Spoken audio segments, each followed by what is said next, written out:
Good morning all of you. तो चलिए आज की क्लास जो है स्टार्ट करते हैं। तो आज हम लोग देखेंगे छत्तीसगढ़ का जो है मैदान या महानदी जो है बेसिन। इसके पहले हम लोग देख चुके हैं सरगुजा बेसिन या पूर्वी बघेलखंड के पठार, ये पढ़ चुके हैं। उसके बाद है जसपुर सामरी पाठ पढ़ चुके हैं।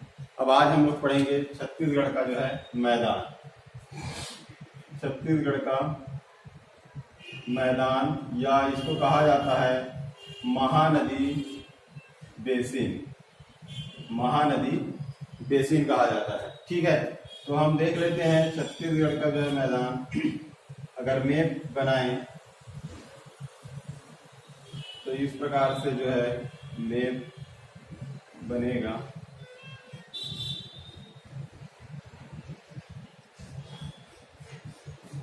ये तो इसमें जो आपका ये मध्य वाला जो क्षेत्र है, ये मध्य वाला क्षेत्र, यही जो है आपका छत्तीसगढ़ का जो है मैदान। छत्तीसगढ़ का मैदान या महानदी बेसिन इसी को कहा जाता है, छत्तीसगढ़ का मैदान या महानदी बेसिन। तो ये जो है लगभग यहाँ पर गोरेला, पेंड्रा, मरवाही क्षेत्र, गोरेला, पेंड्रा, मरवाही क्षेत्र से लेकर पूरा जो है धमतरी तक इतने जिलों में जो है फैला हुआ है छत्तीसगढ़ का मैदान। क्लियर है? इसमें बस एक चीज याद रखना है, यहाँ पर राजनांदगांव का जो मोहला तहसील है, मोहला तहसील, इसको छोड़कर, मोहला तहसील को छोड़कर ये बीच में जितने भी जिले आएंगे, ये सब जिले जो है छत्तीसगढ़ के मैदान के अंतर्गत आते हैं। ठीक, या इसको कहा जाता है महानदी जो है बेसिन। अब इसमें अगर हम देखें तो ये वाला भाग जो है जसपुर सामरी पाठ है, और ये आपका जसपुर है, और ये है आपका जो है सरगुजा बेसिन, और ये है दंडकारण्य प्रदेश। तो सबसे बड़ा जो है यही दिखाई दे रहा है छत्तीसगढ़ का मैदान। मतलब कि सबसे पहला पॉइंट ये है कि छत्तीसगढ़ का जो मैदान है या महानदी बेसिन है, ये सबसे बड़ा जो है प्राकृतिक प्रदेश है। सबसे बड़ा प्राकृतिक प्रदेश, सबसे बड़ा जो है प्राकृतिक प्रदेश है। ठीक है, इसका जो है क्षेत्रफल देख लीजिए। तो क्षेत्रफल है आपका 68,064 वर्ग किलोमीटर क्षेत्रफल है। राज्य के कुल क्षेत्रफल का ये है आपका 50% है। राज्य के कुल क्षेत्रफल का 50%। इसे जो है छत्तीसगढ़ का हृदय कहते हैं, छत्तीसगढ़ का हृदय स्थल कहते हैं। छत्तीसगढ़ का जो है धान का कटोरा भी कहते हैं, छत्तीसगढ़ का धान का कटोरा भी कहा जाता है। क्लियर है? अब इसमें हम देखें तो इसका जो ढाल है, ढाल किधर है? तो ढाल जो है पूर्व की ओर है। ढाल जो है पूर्व की ओर है। यहाँ की नदियां जो है पूर्व दिशा की ओर जो है बहती है। प्रमुख नदियों में देख लें तो प्रमुख नदियों में आपका जो है महानदी, ठीक है, शिवनाथ नदी, महानदी शिवनाथ नदी है, आपका अरपा नदी है, पैरी नदी है, सोंडूर है। ठीक, मतलब इसमें जो है आने वाली जितनी भी नदियां हैं इस क्षेत्र के अंतर्गत, वो सभी नदियां जो है इसमें जो है आ जाएंगी। क्लियर है?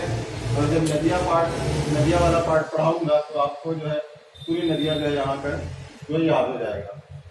तो आगे चलते हैं। ये हो गया ढाल जो है पूर्व की ओर है, और ये जो है इस क्षेत्र में आने वाली जितनी नदियां हैं वो इसके अंतर्गत जो है आएंगी। अब इसमें हम देखें इस क्षेत्र में मिट्टी किस प्रकार की है। तो मिट्टी जो है आपकी जो है एक तो लाल पीली मिट्टी है। ठीक, लाल पीली मिट्टी पाई जाती है, लाल पीली मिट्टी। और इधर किनारे वाले भाग में आपका जो है काली मिट्टी पाई जाती है इधर, और इस साइड वाले क्षेत्र में जो है काली मिट्टी पाई जाती है। ठीक, तो लाल पीली मिट्टी जो धान की फसल के लिए है, और काली मिट्टी जो है आपके रबी की फसल के लिए है। तो मिट्टी में हो गई लाल पीली मिट्टी और काली मिट्टी। क्लियर है? अब इसके बाद हम देखें तो चट्टान देखते हैं, शैल समूह। तो शैल समूह में यहाँ पर जो है कडप्पा जो है शैल समूह जो है पाया जाता है।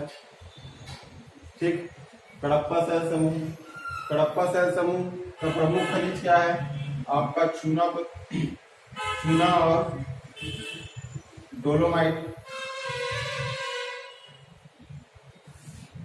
तो कडप्पा जो शैल समूह है इसका जो है प्रमुख जो है खनिज है आपका जो है चूना और जो है डोलोमाइट। ठीक, तो कडप्पा शैल समूह का प्रमुख खनिज चूना और डोलोमाइट, इसको जो है याद रखना है। इसके अलावा जो है इसमें देखें तो चूंकि जो है मैदानी क्षेत्र है मतलब यहाँ पर जनसंख्या जो है अधिक होगी। ठीक है, अधिक लोग जो यहाँ पे रहना चाहेंगे तो जनसंख्या अधिक होगी, जनसंख्या घनत्व अधिक होगा। ठीक, और साक्षरता दर भी जो है ऊंचा होगा। परिवहन, सड़क परिवहन की सुविधाएं जो है सब जो है ऑल टू ऑल यहाँ पर जो है मिलेगी। इसके अलावा जो है यहाँ पर आपका जो है आर्थिक स्थिति में देखें तो आर्थिक स्थिति में कृषि है और अधिक जो है औद्योगिकरण।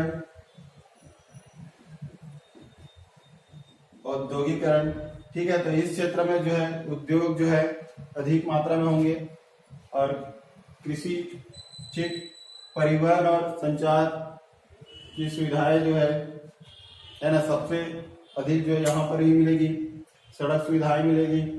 ठीक, ये है आपका। अब इसके बाद हम देखें तो इस छत्तीसगढ़ के मैदान या महानदी जो बेसिन है इसको दो भागों में जो है बांटा गया है। ठीक है, इस दो भागों में जो है बांटा गया है। तो कौन कौन से है तो हम देखते हैं, यहीं से आप जो है देख सकते हो। एक तो इसको जो है मैदानी क्षेत्र और दूसरा है आपका सीमांत उच्च भूमि। तो ये बीच वाला जो क्षेत्र है ये मैदानी क्षेत्र के अंतर्गत आता है, मैदानी जो है क्षेत्र। और ये किनारे वाला जो भाग है महासमुंद धमतरी वाला, और इधर जो है मैकल श्रेणी का जो भाग है ये आपका जो है सीमांत उच्च भूमि के अंतर्गत आते हैं। ठीक, तो इसको जो दो भाग में बांट दिए, एक तो मैदानी भाग, मैदानी क्षेत्र, और दूसरा है आपका जो है सीमांत उच्च भूमि, सीमांत उच्च भूमि। ठीक है, तो मैदानी भाग में जो बांटे हैं तो पहला देख लेते हैं मैदानी भाग। तो मैदानी भाग मतलब इस वाले क्षेत्र को, इसको भी हम बोल सकते हैं छत्तीसगढ़ का मैदान, छत्तीसगढ़ का जो है मैदान। ठीक, अब इस छत्तीसगढ़ के मैदान, इसका जो क्षेत्रफल होगा इतने का, इस बीच वाले का है क्षेत्रफल 26,600 जो है 80 वर्ग किलोमीटर। ठीक है, यहाँ पर कंफ्यूज नहीं होना है। अगर मान लेते हैं छत्तीसगढ़ का मैदान को ही महानदी बेसिन जो है कहते हैं। ठीक है, लेकिन इसको दो भागों में और बांटा गया है, एक तो मैदानी क्षेत्र, दूसरा जो है आपका सीमांत उच्च भूमि में बांटा गया है। ये मैदानी क्षेत्र है तो इसको भी हम छत्तीसगढ़ का मैदान कहेंगे। अब इसमें जो है क्षेत्रफल अगर पूछा जाए, है ना, छत्तीसगढ़ के मैदान का क्षेत्रफल कितना है, ऑप्शन देख के अगर 26,680 दिया हुआ है मतलब आपके जो है इस बीच वाले जो है भाग को जो है पूछा जा रहा है, और अगर ऑप्शन में 68,000 वाला दिया रहेगा 68,064, तो ये आपका पूरे जो है भाग को जो है पूछा जा रहा है। इसको जो है याद रखिएगा। ठीक है, बस इतना इसमें जो है ट्रेस करना है। इसके बाद देखते हैं छत्तीसगढ़ के जो है मैदान, है ना, इसकी जो है आकृति जो है पंखानुमा और जो है तस्तरी नुमा जो है नुमा होती है। ये भी जो है प्रश्न जो पूछा जा चुका है ना। छत्तीसगढ़ के मैदान की आकृति जो है किस प्रकार की है, तो पंखानुमा और तस्तरी जो है नुमा, ये जो है आपको याद रखना है। इसके अलावा देखें तो इसमें इस भाग में जो है पेंड्रा लोरमी का पठार है ना, तो पेंड्रा लोरमी का पठार जो है यहाँ पर जो है मिलेगा आपका। इस वाला जो क्षेत्र है इसमें जो है पेंड्रा जो है लोरमी का जो है पठार, और इस पेंड्रा लोरमी के पठार में जो है ऊंची चोटी अगर देखें तो एक तो है परमा चोटी आएगा, इसकी ऊंचाई है 1080 जो है मीटर, और दूसरा है आपका जो है लाफागढ़,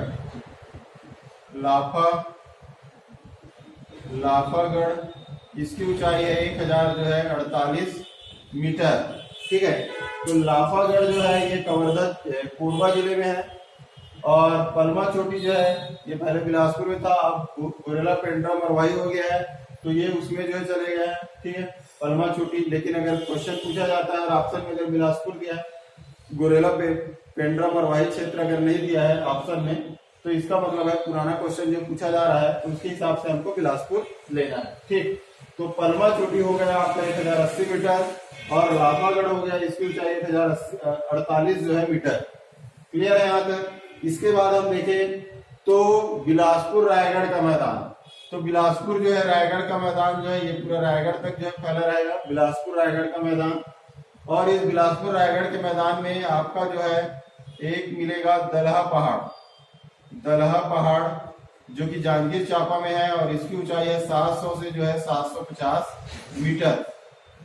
दलहा पहाड़ की ऊंचाई 700 से 750 मीटर है। ये भी एक बार क्वेश्चन में पूछा जा चुका है कि दलहा पहाड़ जो है कौन से जिले में स्थित है, तो जांजगीर चांपा में, याद रखिएगा। इसके बाद नीचे में हम देखते हैं यहाँ पर जो है दुर्ग रायपुर का जो है मैदान, दुर्ग रायपुर का जो है मैदान है, ये जो है दक्षिण मध्य में जो है स्थित है, छत्तीसगढ़ के जो है दक्षिण मध्य में स्थित है, दक्षिण मध्य में जो है स्थित है। इस प्रकार से भी जो है क्वेश्चन जो पूछा जाता है ना, तो याद रखिएगा दुर्ग रायपुर का जो मैदान है वो कहाँ पे है स्थित है, तो दक्षिण जो है मध्य में स्थित है, इसको याद रखिएगा। क्लियर है यहाँ तक। तो ये हो गया हमारा जो छत्तीसगढ़ के मैदान के बारे में। अब हम देखते हैं, अच्छा छत्तीसगढ़ का मैदान जो है अवसादी चट्टानों से जो है बना हुआ है, ठीक है, अवसादी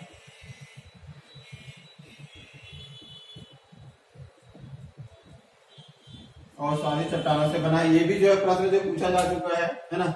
तो छत्तीसगढ़ का मैदान जो है ये अवसादी चट्टानों से बना हुआ है, इसको भी याद रखना है आपको। चलिए अब हम देखते हैं, ये तो हो गया मैदानी क्षेत्र। दूसरा देखते हैं सीमांत उच्च भूमि, ठीक। तो सीमांत उच्च जो है भूमि में हम देखेंगे आपका इधर राजनांदगांव, कवर्धा, मुंगेली वाला जो क्षेत्र, और इधर महासमुंद और जो है धमतरी वाला क्षेत्र। तो एक मैप बना लेते हैं, ठीक है, छोटा सा।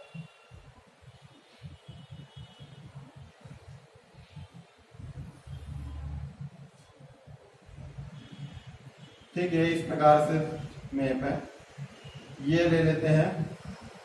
तो ये वाला जो क्षेत्र है हमारा, ये वाला, ये सीमांत उच्च भूमि, ये वाला जो है सीमांत जो है उच्च भूमि है। तो सीमांत उच्च भूमि को दो भागों में बांटा गया है, एक तो पश्चिमी जो है सीमांत उच्च भूमि, और दूसरा है पूर्वी जो है सीमांत उच्च भूमि। तो पश्चिमी जो है सीमांत उच्च भूमि, पश्चिमी जो है सीमांत उच्च भूमि के अंतर्गत जो है ये मैकल श्रेणी आएगा। पहले तो मैकल श्रेणी। अब मैकल श्रेणी से जो है क्वेश्चन जो पूछा गया है कि ये मैकल श्रेणी जो है किसका भाग है, तो कौन से पर्वत का भाग है, तो ये है आपका जो है सतपुड़ा जो है पर्वत। मैकल श्रेणी जो है सतपुड़ा पर्वत का जो है भाग है, ठीक। दूसरा क्वेश्चन इसमें जो है पूछा गया था कि मैकल श्रेणी जो है शिवनाथ नदी, शिवनाथ और वेनगंगा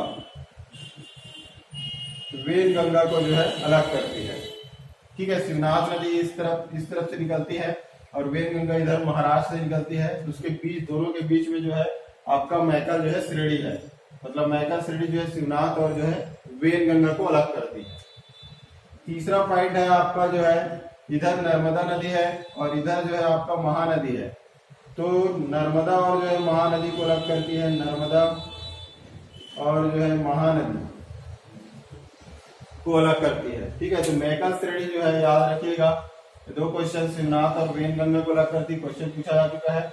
नर्मदा और महानदी को अलग करती है, ठीक है, ये भी क्वेश्चन पूछा जा चुका है, तो इसको जो है याद रखिएगा। चलिए अब हम आगे देखते हैं इसमें। तो मैकल श्रेणी की सबसे ऊंची चोटी जो है बदरगढ़ की चोटी है, यहाँ पे है बदरगढ़।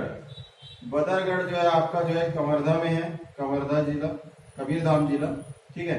तो बदरगढ़ की जो है चोटी आपका कबीरधाम जिला में स्थित है, और इसकी ऊंचाई है 1100 जो है 76 मीटर इसकी ऊंचाई है। क्लियर है। अब हम देखें कि ये माइका श्रेणी जो है कहाँ तक फैला हुआ है। तो आपका जो है राजनांदगांव, कवर्धा, मुंगेली और आपका जो है पेंड्रा लोरमी तक, ठीक है, पेंड्रा जो है लोरमी तक जो है फैला हुआ है। क्लियर है, पेंड्रा लोरमी तक फैला हुआ है। इसके बाद हम देखते हैं, ये क्वेश्चन पूछा जा चुका है ना, माइका श्रेणी का जो है विस्तार कहाँ तक है। याद रखिएगा ऑप्शन में राजनांदगांव, कवर्धा, पेंड्रा लोरमी, ये ऑप्शन में आपको मिलेगा। ठीक है, तो इसको जो है देख लीजिएगा। इसके बाद है हम देखें यहाँ पर राजनांदगांव में एक तो प्रज्ञागिरी की जो है पहाड़ी, प्रज्ञागिरी की जो है पहाड़ी, प्रज्ञागिरी की पहाड़ी कहाँ है ये पूछा गया है, राजनांदगांव में है। दूसरा है फुलवारी की पहाड़ी, फुलवारी की पहाड़ी ये भी जो है पूछा गया है और ये भी जो है राजनांदगांव में स्थित है। कंदवानी की पहाड़ी ये कवर्धा में है, कंदवानी की पहाड़ी ये आपका जो है कवर्धा में स्थित है। क्लियर है, तो प्रज्ञागिरी, फुलवारी की पहाड़ी राजनांदगांव में है, कंदवानी की पहाड़ी आपका जो है कवर्धा में। अब इसके बाद आगे देखते हैं। अच्छा, इधर जो है यहाँ पे बलौदा बाजार में बताना भूल गया था, छाता पहाड़, छाता पहाड़ जो है आपका बलौदा बाजार में जो है स्थित है। याद रखिएगा, छाता पहाड़ ठीक बलौदा बाजार में स्थित है। ये हो गया आपका जो है पश्चिमी जो है सीमांत उच्च भूमि के बारे में। अब हम देखते हैं पूर्वी जो है सीमांत उच्च भूमि, पूर्वी सीमांत उच्च भूमि। तो पूर्वी सीमांत उच्च भूमि में ये है कि यहाँ पर जो ऊंची चोटी है धारी डोंगर, धारी डोंगर ये जो है शिशुपाल पर्वत में है, शिशुपाल पर्वत। ठीक है, इसकी ऊंचाई है 899 जो है मीटर। तो पूर्वी सीमांत जो है उच्च भूमि में आपका शिशुपाल पर्वत है और शिशुपाल पर्वत की ऊंची चोटी है धारी डोंगर और धारी डोंगर की ऊंचाई है 899 मीटर। और ये आपका जो है महासमुंद, महासमुंद के जो है सरायपाली में, महासमुंद सरायपाली में जो है स्थित है। ठीक है, इसके बाद है आपका यहाँ पे धमतरी में आए तो धमतरी में एक सिहावा पर्वत है। धमतरी में क्या है, सिहावा पर्वत। इसी सिहावा पर्वत से जो है महानदी का जो है उद्गम है और इस सिहावा पर्वत का जो है प्राचीन नाम, सिहावा पर्वत का जो है प्राचीन नाम जो है, प्राचीन नाम सुक्तिमती, सुक्ति जो है मती। तो सिहावा पर्वत का जो प्राचीन नाम है वो क्या है, सुक्तिमती पर्वत। क्लियर है यहां तक। तो ये हो गया आपका जो है छत्तीसगढ़ का मैदान या महानदी जो है बेसिन से संबंधित। इसमें एक पॉइंट और याद रख लेना कि इस छत्तीसगढ़ के जो है मैदान से जो है मुंबई हावड़ा जो है रेल मार्ग जुड़ी हुई है, मुंबई हावड़ा रेल मार्ग। ये भी क्वेश्चन पूछा जा चुका है, मुंबई हावड़ा जो है रेल मार्ग छत्तीसगढ़ के मैदान से जो है जुड़ी हुई है ना। तो मुंबई हावड़ा जो है रेल मार्ग इधर से जो है आपका जो गुजरेगी, तो ये छत्तीसगढ़ के जो है मैदान से जुड़ी हुई है, याद रखना है। तो ये हो गया आपका छत्तीसगढ़ का मैदान या महानदी बेसिन। ठीक है, तो आज की क्लास यहीं तक रखते हैं। Thank you very much.